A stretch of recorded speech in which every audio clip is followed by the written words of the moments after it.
vamos a invitar a la doctora Eva Mercedes Flores Cabeza. Ella nos va a presentar la ponencia Donación de órganos y tejidos en pediatría, factores que afectan su progresión. ¿Cómo vamos?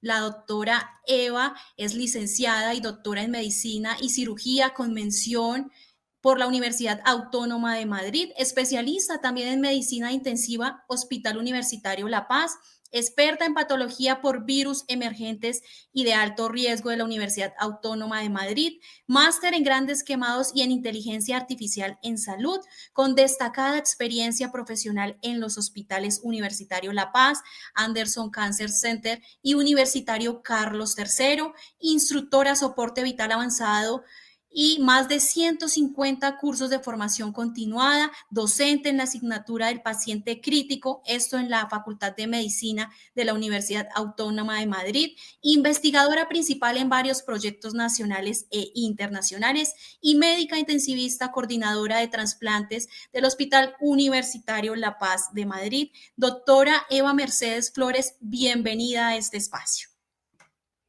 Muchas gracias. Muchas gracias. Pues procedo a compartir la pantalla. Muy bien. Un segundín.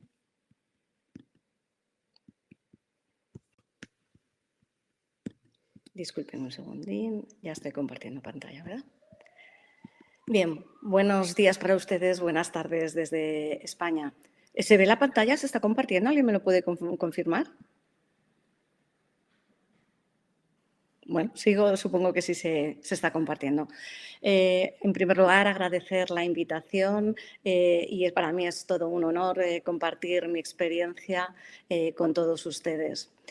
Como ha dicho la doctora, yo estoy en el Hospital Universitario La Paz. Este hospital es el único hospital de España que tiene todos los programas de trasplantes pediátricos. Y hoy voy a hablaros de donación de órganos y tejidos en pediatría. Yo creo que ahora. Lo primero que quería decir es los niños también. Los niños también tienen derecho a donar. Los niños también pueden darnos una lección de generosidad y de inmenso amor. Tengo problemas para pasar las diapositivas, no sé, ahora. La donación de órganos y tejidos en pediatría representa un desafío global por la baja tasa de disponibilidad de órganos infantiles y la alta demanda de trasplantes de órganos en niños.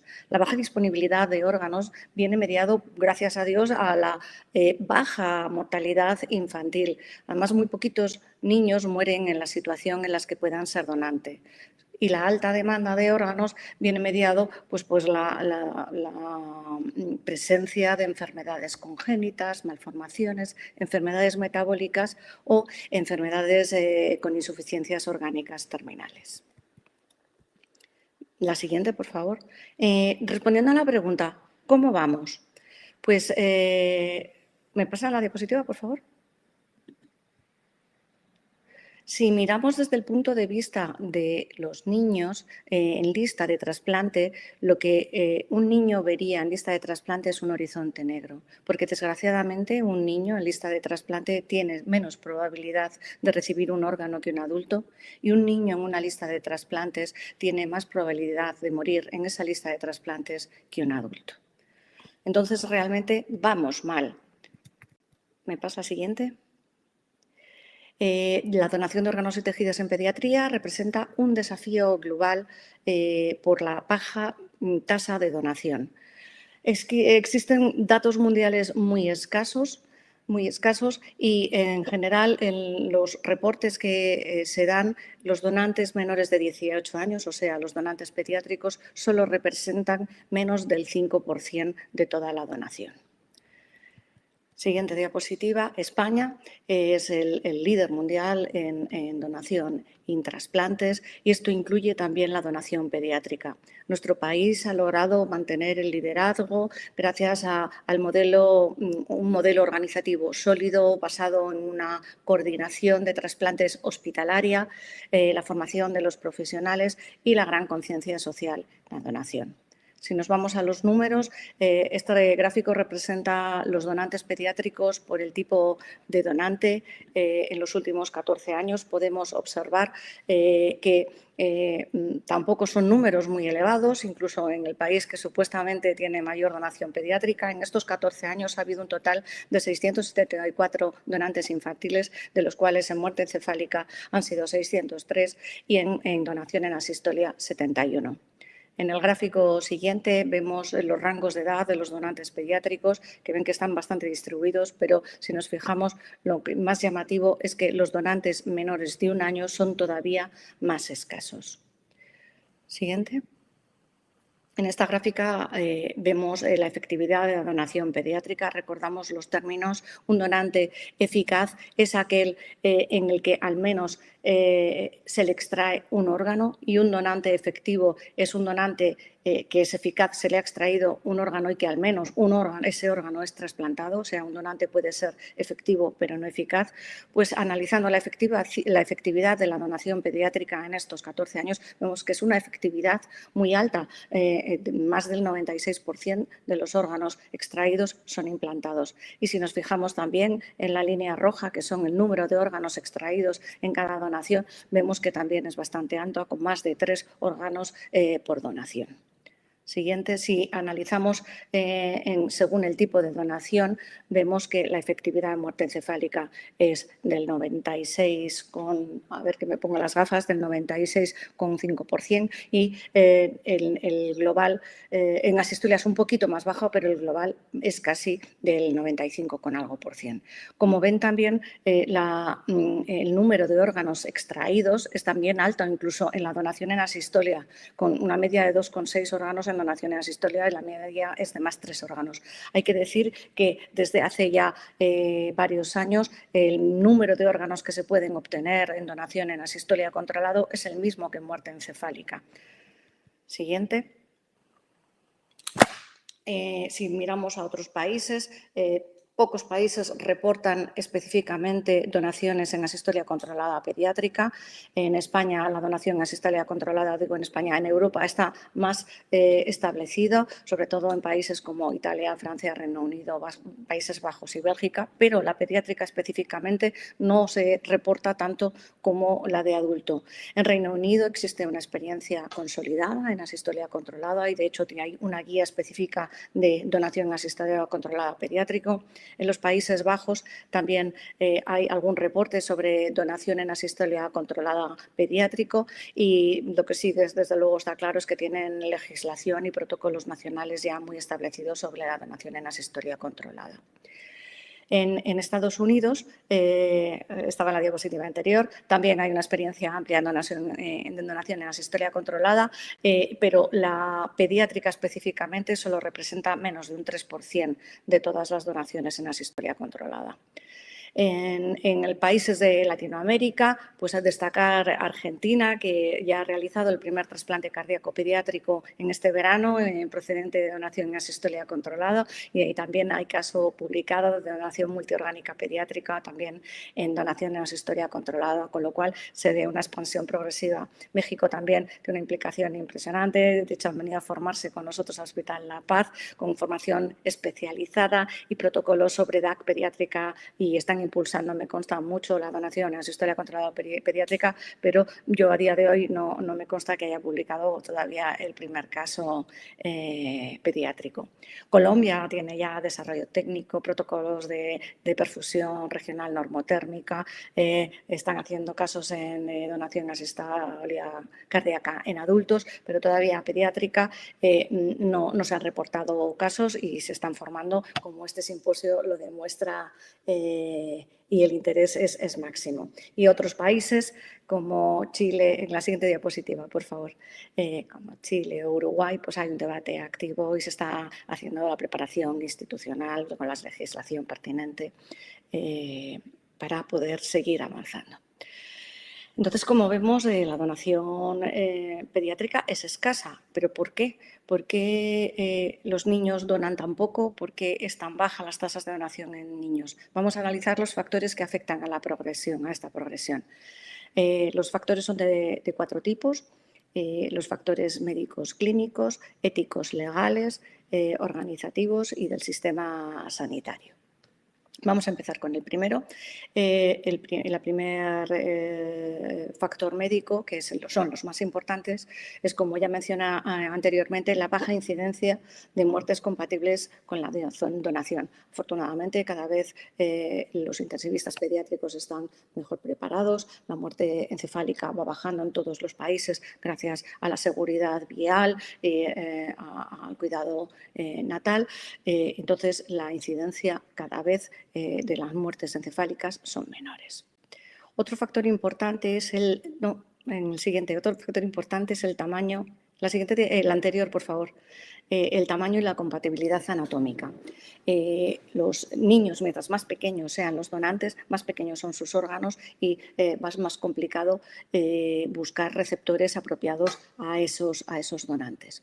Además, la evaluación de un donante infantil suele ser muy compleja. Cada órgano puede requerir estudios específicos, especialmente si el niño padece enfermedades metabólicas extrañas, y a veces hay que consultar distintos especialistas. Por eso, a veces, la evolución del donante puede ser muy, muy compleja. También influyen las condiciones de mantenimiento del donante. El manejo de un donante pediátrico requiere cuidados intensivos altamente especializados, ventilación mecánica precisas, soporte ventilatorios, regulación térmica específica, y esto puede ser difícil de sostener en hospitales sin experiencia en donación pediátrica. También, y por último, en este tipo de factores, la determinación de muerte encefálica en niños es otro desafío. Los protocolos son más estrictos en pediatría que en adultos e incluyen también tiempos de observación más prolongados. Y las pruebas complementarias suelen ser obligatorios, lo que a veces puede retrasar o incluso impedir la obtención de los órganos. Y por último, la donación en asistolia pediátrica es aún minoritaria en la mayoría de los países debido a las dificultades técnicas del procedimiento y también a los dilemas éticos que plantea.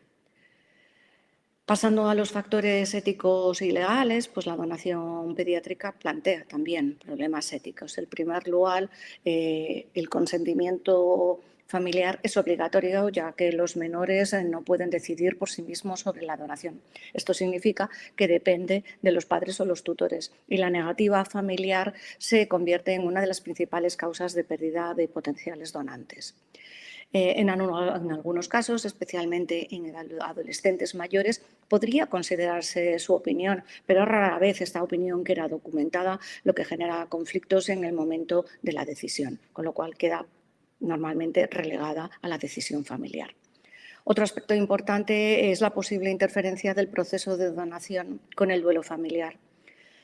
Como saben todos, la logística de la donación en asistolia o en muerte encefálica puede acortar el tiempo disponible para que esos padres puedan despedirse del niño, sobre todo cuando se requiere un traslado a otro hospital o una intervención rápida.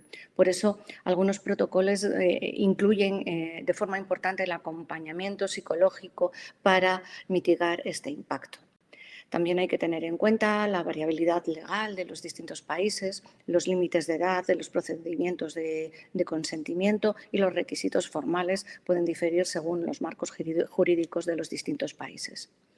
Y finalmente está la sensibilidad social y bioética. El sufrimiento familiar y la percepción pública sobre la muerte infantil hacen que a veces hablar de la donación en ese contexto sea muy delicado y que requiera una comunicación muy empática y muy respetuosa. Los siguientes factores que vamos a analizar son los estructurales. En primer lugar, la disponibilidad de unidades de cuidados intensivos pediátricos es fundamental. No todos los hospitales cuentan con una UCI pediátrica con un personal perfectamente entrenado para conocer y mantener un posible donante infantil, y esto limita enormemente las oportunidades de donación. Otro punto clave es la formación de los profesionales. Ya ha salido en el debate del bloque anterior. La formación es esencial. Hay que formar a los profesionales de las unidades potencialmente generadoras de donantes, los pediatras, los intensivistas pediátricas, los paliativistas. Estos muchas veces no reciben la formación o la capacitación específica para la detección y el manejo de los donantes, y esto puede influir en que algunas veces pasan inadvertido y no se les dé la posibilidad de donación a estos niños. También influyen los protocolos institucionales. En algunos centros los procedimientos no están adaptados a la edad pediátricos y existe una coordinación, vamos a decir, un poco deficiente entre los distintos equipos involucrados. La UCI, la coordinación de trasplantes, los quirófanos, lo que esto puede retrasar o impedir el proceso. A esto se suman las limitaciones logísticas. La extracción y el traslado de órganos pediátricos requiere de una importante rapidez, una coordinación muy precisa cuando la infraestructura no está bien desarrollada. Estas oportunidades efectivas de donación pueden verse disminuidas. Y finalmente, hay que considerar que solo unos pocos centros están especializados en trasplantes pediátricos y esto lo que hace es concentrar la actividad en unas determinadas regiones y puede limitar el acceso a la donación y el trasplante a otras zonas del país. Por último, los aspectos emocionales, religiosos, pueden influir. Estos factores religiosos sociales influyen profundamente en la adaptación o el rechazo a la donación. En primer lugar, las actitudes familiares ante la muerte infantil son determinantes. En muchos casos, el shock inicial de la pérdida de un ser querido es tan grande que resulta muy difícil ni siquiera considerar la posibilidad de donar. Porque esto puede llegar a explicar la negativa a la donación en el contexto si no han asumido el fallecimiento. También puede intervenir la desconfianza o el desconocimiento del sistema de trasplantes.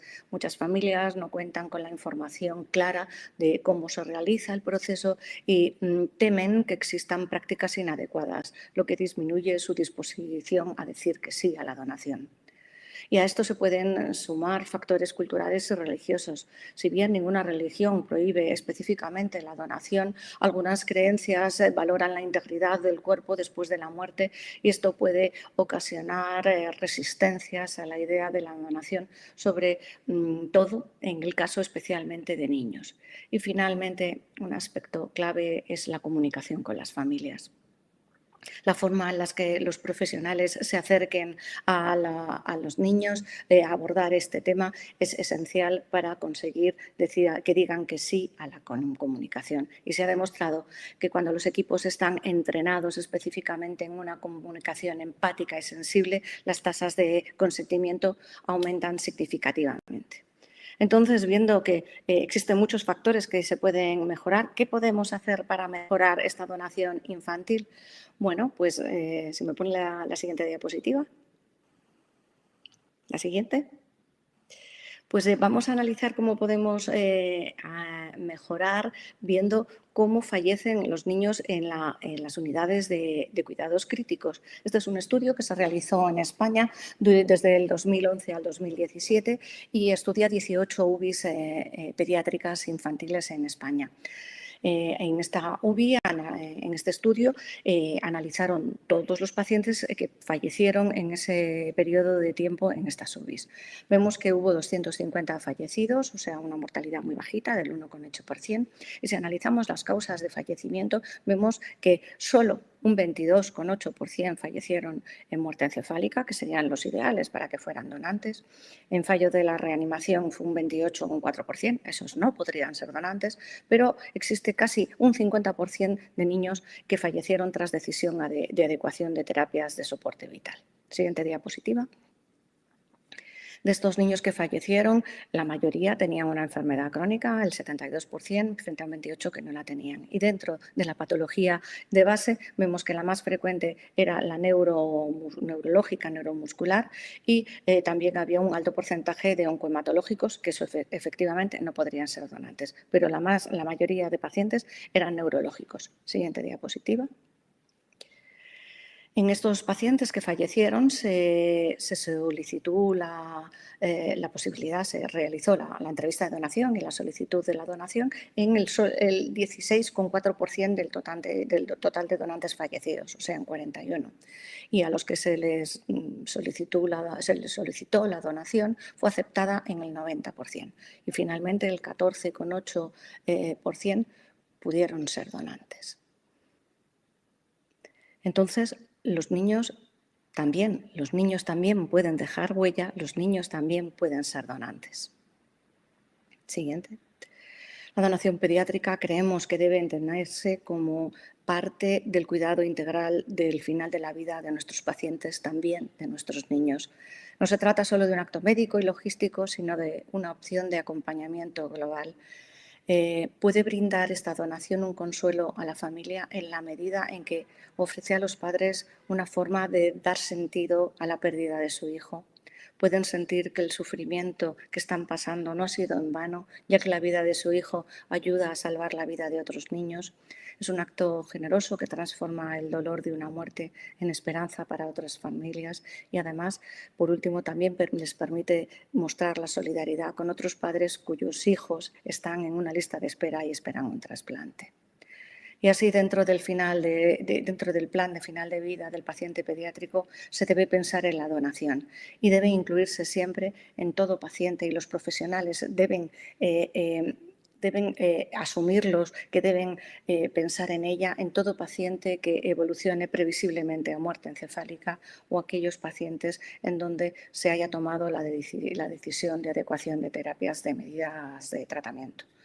Y no solo en la UBI, sino también creemos que en cuidados paliativos, e incluso nosotros ya hacemos también consultas en recién nacidos, en lo que nosotros en España son cuidados perinatales, niños no natos con malformaciones del tubo neural, en donde nosotros hablamos específicamente con esos padres que deciden llevar a término estos embarazos para que el niño pueda llegar a ser donante cuando nazca.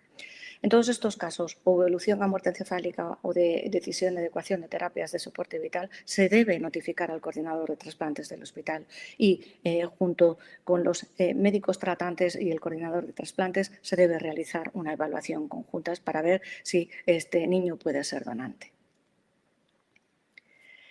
Para finalizar, las estrategias que podemos hacer para mejorar la progresión de la donación pediátrica, la primera, desde luego, creemos que es la formación continua para todos los profesionales implicados, pediatras, intensivistas, cuidados paliativos, coordinadores de trasplantes, no solo en los aspectos técnicos de la donación, sino también en la comunicación muy importante de malas noticias y comunicación de situaciones críticas que son claves para la familia.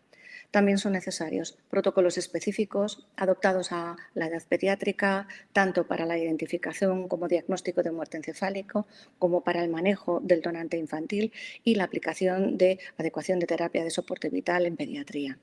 Por otra parte, creemos que las campañas informativas dirigidas a las familias y a la sociedad ayudan a visibilizar la donación infantil y la normativa como parte del cuidado integral al final de la vida del paciente pediátrico. El apoyo psicológico a las familias durante el duelo y en la toma de decisiones es un elemento clave, esencial, que no debe faltar. Y además debemos potenciar las redes de cooperación entre hospitales pediátricos y coordinadores nacionales e internacionales de trasplantes que permitan compartir experiencias, recursos y buenas prácticas. Y finalmente, promover la investigación y el desarrollo de registros nacionales especificados de donación pediátricos como los que existen en España a través de la Organización Nacional de Trasplantes o el Eurotransplant, Transplant Child, que aportan evidencia y ayudan a orientar las políticas de mejoras. Y por último, las recomendaciones éticas que ya se han mencionado antes en la otra charla, para afrontar los dilemas éticos que se plantea la donación pediátrica. Creemos que es esencial la separación de roles en el que el equipo que toma la decisión de la retirada del soporte vital no debe ser el mismo bajo ningún concepto el que coordine la donación. Esta independencia es clave para garantizar la transparencia y la confianza de las familias. En segundo lugar, es esencial ofrecer un tiempo de reflexión. Las familias necesitan un espacio para decidir sin presión, sin sensación de urgencia y solo así pueden tomar una decisión serena y auténtica. Y también es fundamental el acompañamiento emocional, contar con psicólogos, especialistas en duelo. Durante todo el proceso, esto va a ayudar a las familias a transitar en este momento tan terrible, sintiéndose escuchadas y comprendidas. Y por último, necesitamos protocolos claros y transparentes que definan cuándo puede aplicarse la donación en asistolia controlada en menores para que este proceso sea ético, seguro y homogéneo en todos los centros. Desde la Organización Nacional de Trasplantes está en el horno, de hecho yo creo que saldrá a finales de años o a principios del año que viene, el protocolo, el consenso sobre donación en asistolia controlada. Incluye un capítulo específico de donación en asistolia controlada pediátrica que ha dirigido nuestro hospital, la coordinación de trasplante lo hemos codirigido y que estará a vuestra disposición en las páginas web de la Organización Nacional de Trasplante en breves, esperamos.